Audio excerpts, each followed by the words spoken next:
Swastiastu, salam bahagia. Izinkan kami berkolaborasi dengan kelompok saya sendiri, Made Raga Gimana, kemudian Iwayan Swasta dan Iwayan Sudarma.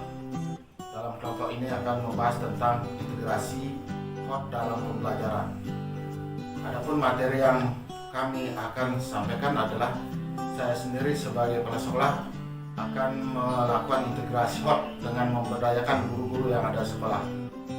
Adapun implementasi integrasi HOT dalam pembelajaran akan disampaikan oleh Iwayan Swasta dan Iwayan Sudarma. Adapun langkah yang dilakukan adalah melakukan sosialisasi kepada seluruh guru yang ada di SDN 1 Surabaya Barat.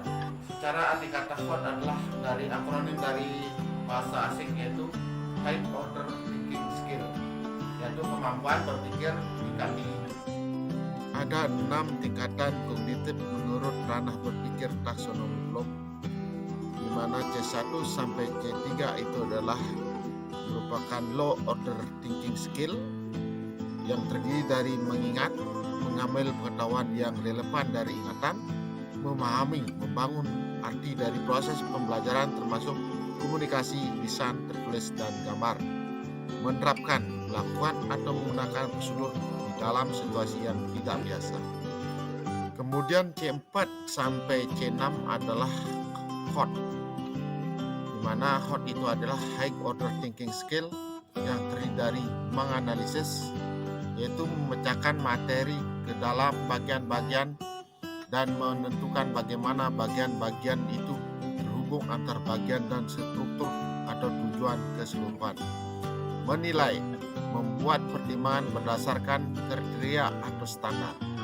Mencipta, menempatkan unsur-unsur secara bersama-sama untuk membentuk keseluruhan secara koheren atau fungsional. Menyusun kembali unsur-unsur ke dalam pola atau struktur baru. Untuk mengetahui kegiatan apakah sudah berlandaskan dengan HOT, maka diperlukan kata kerja operasional. Kata kerja operasional sesuai ranah kognitif taksonomi Bloom adalah sebagai berikut. Adapun hal-hal yang bisa dilakukan dalam mengintegrasikan HOT dalam pembelajaran adalah: pertama adalah merancang tujuan pembelajaran berbasis HOT. Kemudian yang kedua adalah menggunakan model pembelajaran berbasis masalah. Ketiga, model penggalan cerita. Keempat adalah model cerita acak. Kelima adalah pembelajaran berbasis proyek. Dan keenam adalah pembelajaran penyingkapan. Merancang tujuan pembelajaran berbasis HOT, di mana seorang guru harus terlebih dulu menentukan tujuan sehingga bisa mengintegrasikannya dalam pembelajaran dengan menggunakan kata-kata ranah berpikir C4 sampai C6.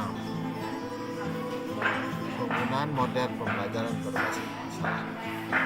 Penggunaan model ini akan merangsang dan melatih siswa untuk berpikir tingkat tinggi dalam pemecahan masalah yang ada di lingkungan, baik itu dari permasalahan yang disuguhkan oleh guru maupun dari alam sekitarnya.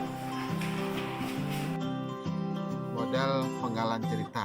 Seorang guru memberikan sebuah cerita di mana cerita tersebut tidak disajikan utuh atau dipenggal beberapa bagian.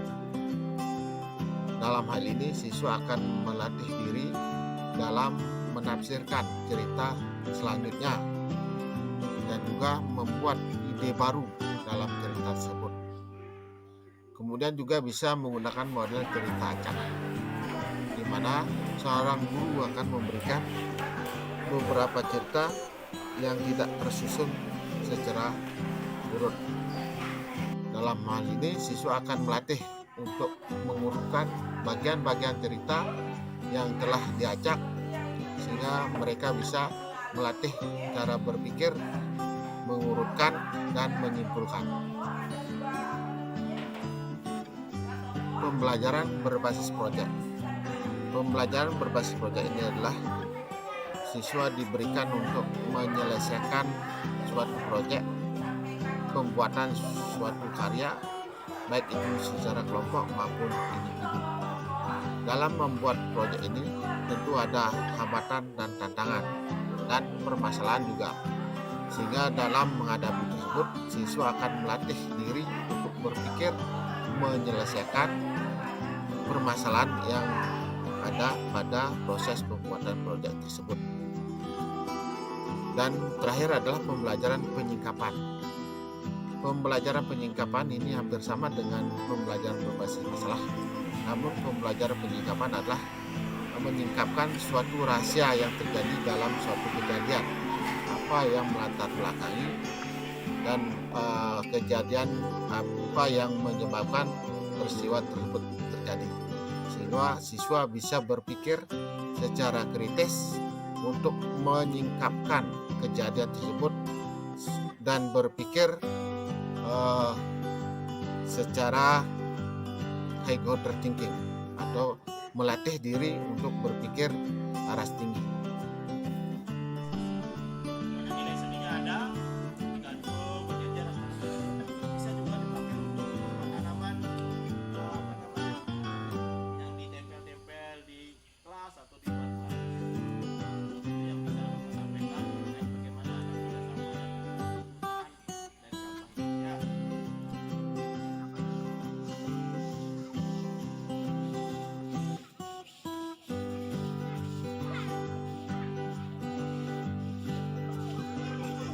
Nanti dia nampak terganggu dengan keluar dengan dasar. Nah, lain duduk pelan-pelan gitu.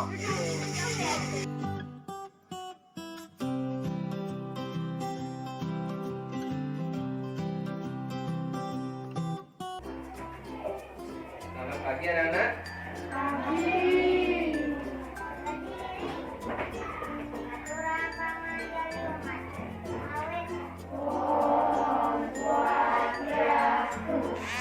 Hari ini ada yang sakit? Tidak.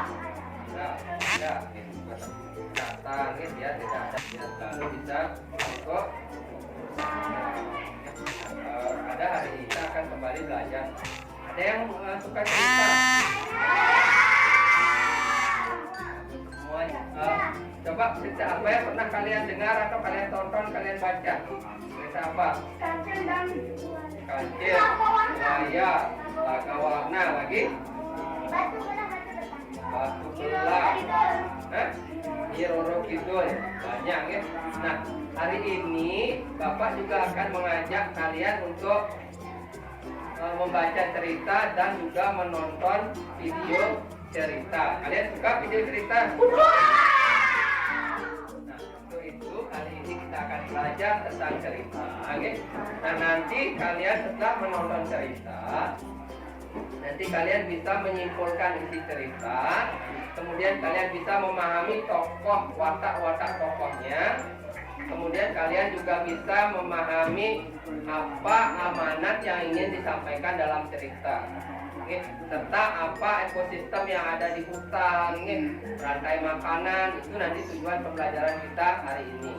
Nah, baiklah, sekarang kita sambil menonton video, nanti kita bentuk dulu kelompok. Masing-masing kelompok terdiri dari orang. Nah, kita bentuk dulu kelompok. Silakan kalian bentuk kelompok, bangkunya diatur. Bangkunya diatur di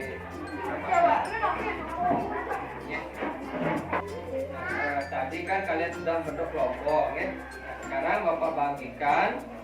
Ini nanti ada juga teks cerita yang Bapak bagikan bagi kalian yang suka membaca. Kemudian juga Bapak sediakan tayangan video cerita.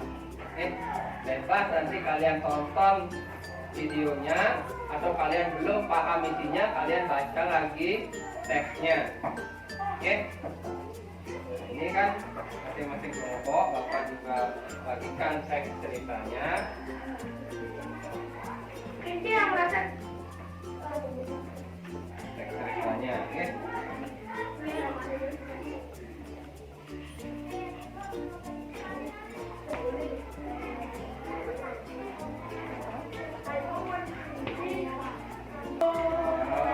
sudah bagikan teks cerita. Sekarang bisa dibaca teks ceritanya sambil kita menyimak dongengnya. Oke, simak baik-baik. Oke.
Mengabarkan berita baik ini kepada teman-temannya agar teman-temannya sehat. Akhirnya, harimau sudah tidak ada lagi di sini. Pasti teman-temanku sangat bahagia. Nah, adik-adik sudah mendengarnya kan?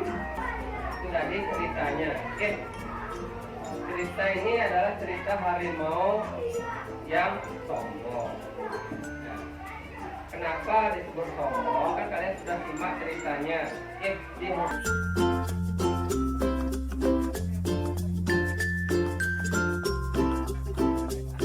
akhirnya kan teman-temannya bisa hidup dengan senang, dengan bahagia kembali di hutan. Oke, ke inti ceritanya. Nah sekarang coba kalian buka kertas kerja yang tadi Pak bagikan, ya. Di sana ada beberapa pertanyaan, kalian jawab, ya. Oke, pertanyaannya.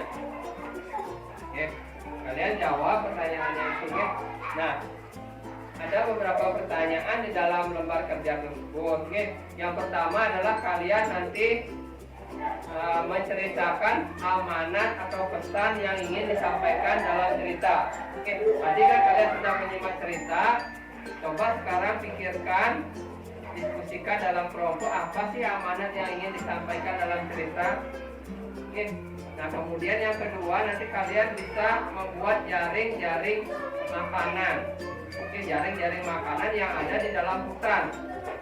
Oke, kalian buat jaring-jaring makanannya.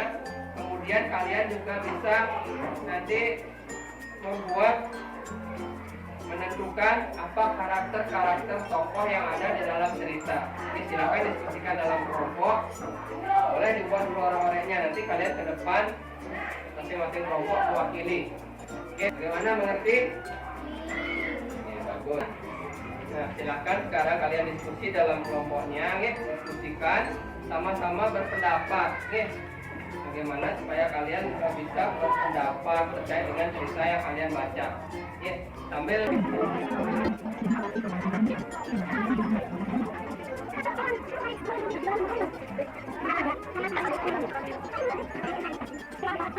bagaimana, sudah selesai diskusi?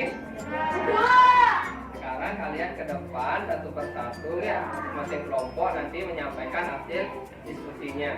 Dari kelompok satu, siapa yang mau ke depan untuk nomor satu? Ya, silakan.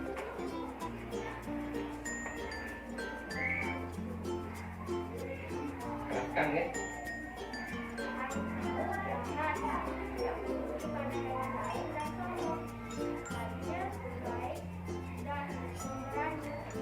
Bagus, ini nanti tepuk tangan. Jadi dari kelompok satu menyampaikan bahwa harimau tersebut jahat, sombong, kemudian kancil, baik hati. Ini dari kelompok dua, siapa? Oke, silakan ke depan.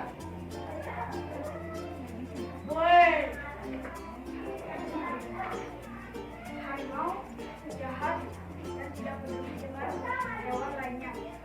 Dia suka menolong dan Oke, tepuk tangan untuk kelompok 2. Jadi sudah juga. Kemudian sekarang yang kedua, amanat. Siapa yang bisa menyampaikan apa sih amanat atau pesan yang ingin disampaikan dalam cerita? Siapa yang mau? Kelompok 3 coba kan dalam cerita. Oke, silakan 3. Dengarkan ya, yang lain dengarkan. Nanti simak amanat yang disampaikan oleh kelompok 3. Nanti kan kelompok yang lain juga ke depan menyampaikan amanatnya. Ya.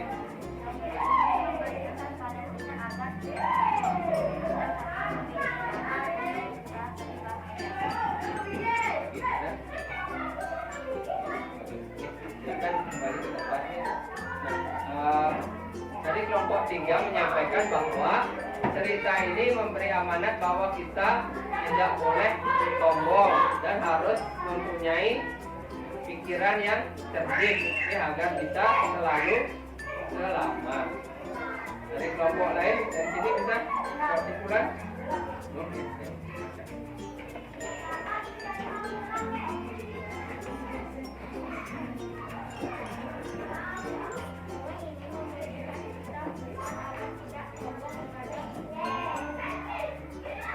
Ya, terima kasih. Kasih tepuk tangan dulu. Selanjutnya di dalam hutan kan ada namanya makan mau makan. Ya, pasti ada memakan dan dimakan. Nah, siapa yang bisa menggambarkan jaring-jaring makanan yang ada di hutan? Ya, silakan ke depan. Nanti gambarkan jaring-jaring makanan yang ada di hutan.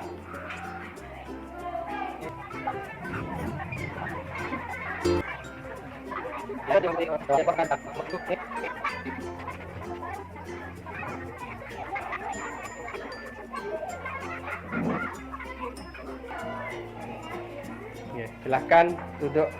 Bagus untuk kelompok 3. Kasih tepuk tangan untuk kelompok 3.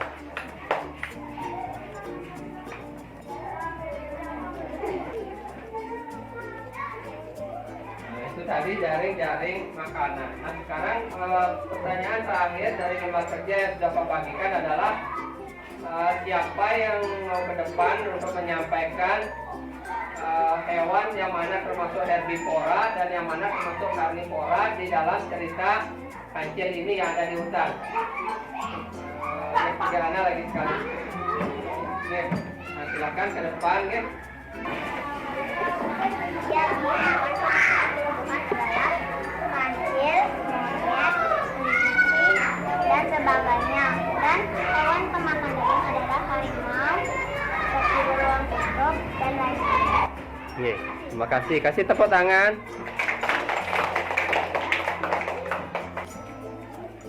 Itulah pembelajaran kita hari ini. Kita sudah mempelajari tentang cerita dan ekosistem yang ada di hutan. Jadi untuk pembelajaran hari ini kita akhiri sampai di sini. Silakan salah satu dari kalian memimpin untuk menulis.